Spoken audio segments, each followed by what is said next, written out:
बिस्मिल्लाहिर्रहमानिर्रहीम। Hi guys, this is Ahmed and welcome to my YouTube forex money channel. उम्मीद करता हूं कि आप सब खैरियत से होंगे। सो गाइस, अभी की वीडियो में हम एनालाइज करने जा रहे हैं जीबीबी यूएसडी 4 आवर चार्ट को। इसके साथ साथ जो है हम इसकी सीनियर टाइम फ्रेम्स पर भी नजर डालेंगे।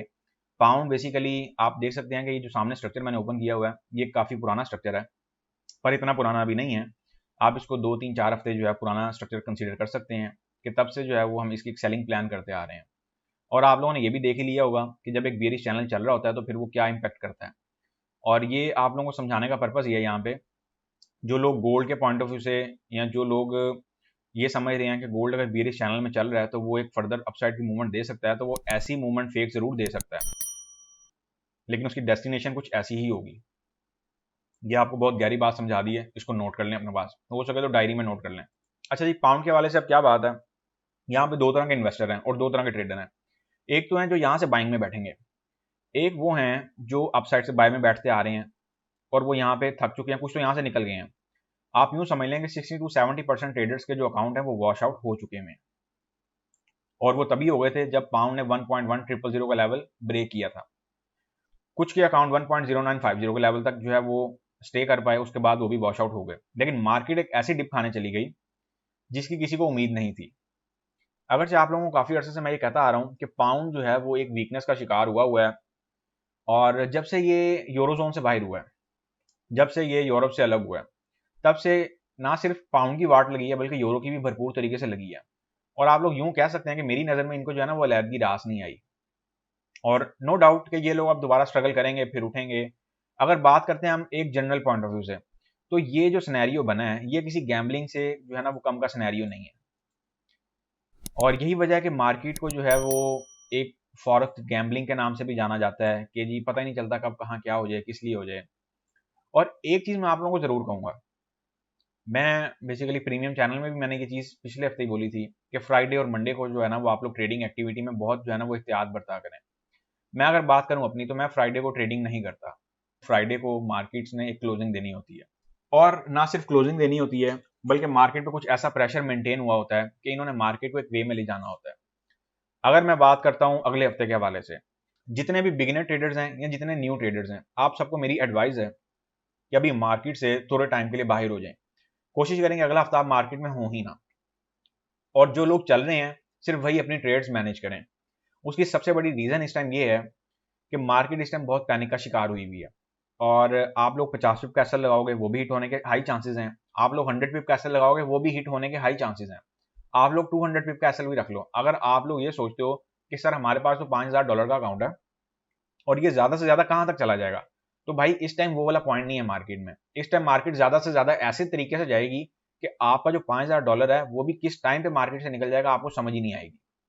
तो मेरी आप लोगों को एडवाइस है कि अभी मार्केट में थोड़ा सब्र करने का टाइम है, रिसेशन आ चुका हुआ है। फेड ने बेसिकली जो कार्रवाई 75 बेसिस पॉइंट पे डाली है वो इन्होंने 100 बेसिस पॉइंट पे डालनी थी। यही वजह है कि इन्होंने ट्रेडरों को दाएं से और बाएं से रख के बीच में उनकी खूब बजाई है। ये मैं आपको बहुत आसान अल्फाज में समझा रहा हूँ।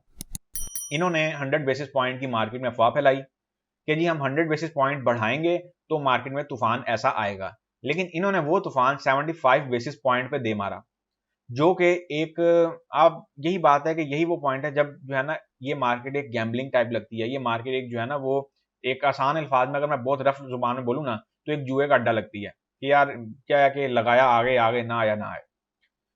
अब अगर इसको एक टेक्निकल वे में देखा जाए तो मार्केट एक बियरिश चैनल मेंटेन करती हुई आ रही थी, और बियरिश चैनल जब मेंटेन हो जाता है, बियरिश हो या बुलिश हो, तो उस सूरत में फिर ये मूवमेंट्स देखने को मिलती ही मिलती हैं। अभी के लिए मार्केट रुक नहीं रही है। अब मैं आपको मार्केट के कुछ सीनियर टाइम फ्रेम भी शेयर कराने के लिए लेके जा रहा हूं। अब हम चलते हैं उसकी तरफ। इसको मैं यहां से रिमूव कर रहा हूं, और अब हम जो है ना इससे आगे की पिक्चर की तरफ चलते हैं अभी कि इससे आगे भी है क्या। इस चैनल को भी मैं टेम्परेरी यहां से रिमूव कर रहा हूं, और अभी हम चलते हैं इसके मंथली टाइम फ्रेम पे। मंथली टाइम फ्रेम पे मार्केट इस टाइम 1985 का जो लो लेवल है उसको टेस्ट करने की भरपूर कोशिश कर रही है, जिसका लो बनता है 1.05, ऑलमोस्ट 30 कह लें, 40 कह लें या 50 कह लें। मैं आपको कंफर्म भी कर देता हूं 1.0520 के लेवल पे बहुत हाई चांसेस हैं कि मार्केट जो है वो अगले हफ्ते इस एरिया को टच कर जाए। अब मार्केट जैसे बियरिश प्रेशर में क्लोज हुई है ना, ये कोई अच्छी अलामत नहीं है पाउंड के हवाले से। पाउंड में भी हमें और सफर करना पड़ेगा। अब मार्केट बेसिकली एक नॉर्मल बिहेवियर की जो है ना मूवमेंट देती है और बता के देती है, लेकिन इस दफा मार्केट ने टोटली जो है ना वो स्ट्रक्चर एक अलग ही लिया है। अब मार्केट के बेसिकली चांसेस थे कि 1.1000 के लेवल से मार्केट अपसाइड पे जाएगी, लेकिन नहीं गई, क्योंकि इन्हें पता था, मार्केट मेकर्स को पता था कि बायर्स यहाँ पे बैठे हुए हैं, यहाँ से लोग भरपूर तरीके से मार्केट में एंटर होंगे, और उन्होंने भरपूर तरीके से पैसा चूसा मार्केट से। यही वजह है कि मैं आप लोगों को हमेशा कहता हूँ कि लॉट साइजेस को कंट्रोल करें। मार्केट में किसी भी टाइम 100, 200, 300 पिप की मूवमेंट आए, एक पैनिक मूवमेंट आए, पैनिक के ऊपर पैनिक आए, तो आप लोगों का अकाउंट बचा रहना चाहिए। अब होगा क्या, थोड़े अर्से बाद मार्केट जो है ना वो अगेन 1.12 के लेवल पे, 1.13, 1.5 के लेवल पे आई होगी, और ऐसे होगा जैसे कुछ हुआ ही नहीं है। ये ऐसे ही है जैसे तूफान आता है, तो वो तूफान वक्ती तौर पर सब चीजें बर्बाद कर रहा होता है, जैसे वो तूफान थमता है या रुकता है, उसके बाद अगली जब सुबह होती है तो पता चलता है सब कुछ क्लियर है, कुछ हुआ ही नहीं। अच्छा यही है नुकसान हुआ, चलो ये इसको कवर कर लेंगे। अभी के लिए फॉरेक्स मार्केट में यही फॉर्मूला है, और आप लोगों को मेरी एडवाइस है कि इस टाइम के हवाले से अगर मार्केट में बैठना है तो सिर्फ वही ट्रेडर बैठें जो लॉन्गर टर्म बैठ सकते हैं, जिनके पास फाइनेंशियल कंडीशन जो है ना जिनकी, वो बहुत मजेदार किस्म की है। जो 100, 200, 500, $1000 वाले ट्रेडर हैं वो अभी पाउंड में ना बैठे, वो अभी मार्केट फॉरेक्स मार्केट में ही ना बैठे, मेरी उनको एडवाइस है। कुछ अर्से के लिए ट्रेडिंग एक्टिविटी सस्पेंड कर दें, पैसा बचाएं, अभी साइड पे कुछ स्ट्रक्चर बनने दें, स्ट्रक्चर बनेगा फिर हम जो है वो उसमें मजीद कुछ देखेंगे। अभी के लिए मैं आप लोगों को यहाँ पे एक एरिया ड्रॉ करके दे रहा हूँ, लें जी। पाउंड इस टाइम इस एरिया की सैर करने आया हुआ है, ये 1985 का लो एरिया है, और पाउंड इसकी भरपूर तरीके से सैर कर रहा है। इन चीज़ों को समझ लें। हमारे पास जो एरिया देखने को मिलेगा, ये अभी मैं मंथली टाइम फ्रेम पे हूँ, इसके बाद कोई हदूद नहीं है। अगर मार्केट ने ये डबल बॉटम एरिया भी ब्रेक कर दिया, फिर मार्केट गई नीचे, फिर जहां यूरो खड़ा है ना वहीं पे ये लोग पाउंड को खड़ा कर देंगे, फिर इसके बाद कोई हदूद नहीं है, मतलब कोई हद नहीं है इसके बाद। ये क्लियर है, ये डेड एंड है, और ये एरिया भी डेड एंड है। अगर मैं आपसे एक बहुत आसान अल्फाज में बात करूं ना, तो ये एरिया इस टाइम डेड एंड एरिया है। पाउंड को यहां से उठना चाहिए। पाउंड का अगर मैं आपको एक जनरल सिग्नल देता हूं ना, तो पाउंड 1.1200 के लेवल पे बहुत जल्द आने वाला है, क्योंकि उस लेवल से पाउंड एक बहुत जो है ना, आप यूं समझ लो कि क्रूशियल टेस्ट जो है वो पेंडिंग करके गया है। ये एरिया दिखाने का पर्पस ये है कि अभी भी मार्केट में जो फर्दर डाउन साइड की मूवमेंट है वो 200 से 400 पिप की मूवमेंट एक्सपेक्ट की जा सकती है। अगर मैं बात करता हूँ इस कैंडल की, तो ये कैंडल, इसको मैं जरा क्लोज कर दूं ताकि आप लोगों को बेहतर तरीके से समझा पाऊं। अच्छा ये टाइम ना लर्निंग के हवाले से बड़ा मजेदार टाइम है। जो लोग नए एंटर हुए ना मार्केट में, ये उन लोगों के लिए एक सबक आमोज टाइम है। अगर आप इस टाइम पे संभल गए ना और इस टाइम पे काम कर गए, तो फिर आप फॉरेक्स के हर तूफान में काम कर जाओगे, चाहे विद एसएल हो चाहे विदाउट एसएल हो। विदाउट एसएल में थोड़ा सा पैनिक ये देखने को मिलता है कि ऑफ कोर्स आपने एक पोजीशन होल्ड करवाई होती है और मार्केट जाई जा रही है, जाई जा रही है, लेकिन विदाउट एसएल में भी आपने लॉट ही मैनेज करनी होती है। कुछ ट्रेडर मैंने ऐसे देखे हैं जो विद एसएल चल रहे थे वो भी उड़ गए हैं। उन्होंने बार बार एंट्री ले लेके हर जगह से उन्होंने हर सपोर्ट एरिया पकड़ने की कोशिश की। उस चक्कर में क्या हुआ, इक्विटी कम होती गई। उन्हें कहा भी कि वेट करो, अभी आप मार्केट में थोड़ा सा वेट तो करो, लेकिन नहीं, जब आप अपनी मनमानी करोगे तो फिर ये नतीजे तो देखने को मिलेंगे। एनीवे, अभी के लिए क्या है, अभी के लिए हमारे पास ये जो सपोर्ट एरिया ना, जो ग्राउंड सपोर्ट एरिया, मैं समझता हूँ ये बड़ा ही बेहतरीन सपोर्ट एरिया है। इसको आप 1.0450 के लेवल तक कंसीडर कर लो, इसका लो। अगर मार्केट में बैठना तो एसएल के साथ बैठना, और इस लो की एक आप आखिरी उम्मीद लेके चल सकते हो। ये trend line, bearish trend line already चली रही है। अभी मैं यहाँ पे आपको एक जो है ना, ये मंथली टाइम फ्रेम पे भी कुछ बेरिश चैनल का जो है ना वो स्केच खींच के देता हूँ।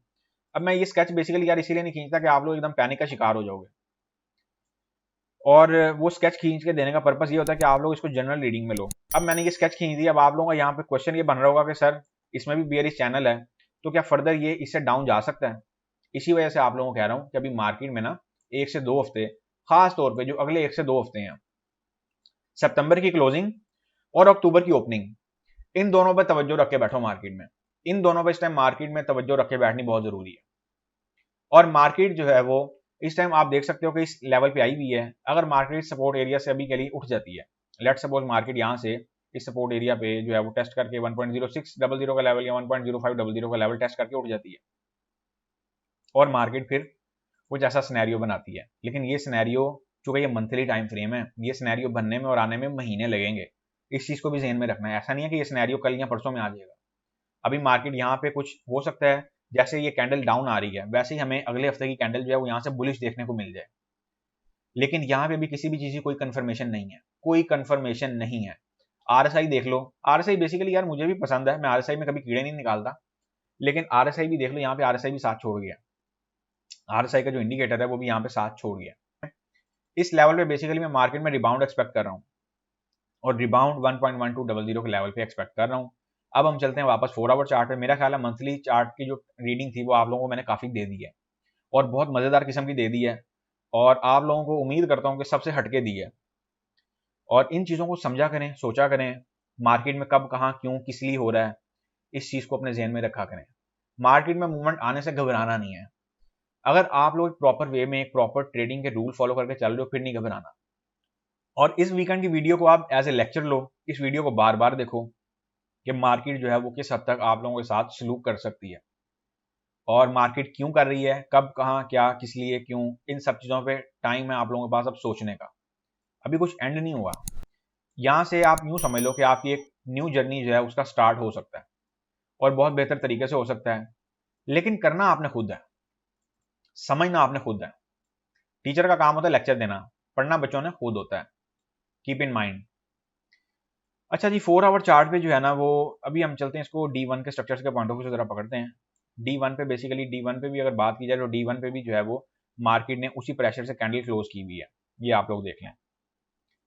यहाँ पे हमें एक बेसिकली मंडे या ट्यूसडे को एक रिवर्सल चाहिए, और रिवर्सल के बाद जो है मैं मार्केट को एक्सपेक्ट कर रहा हूँ कि मार्केट जो है ना वो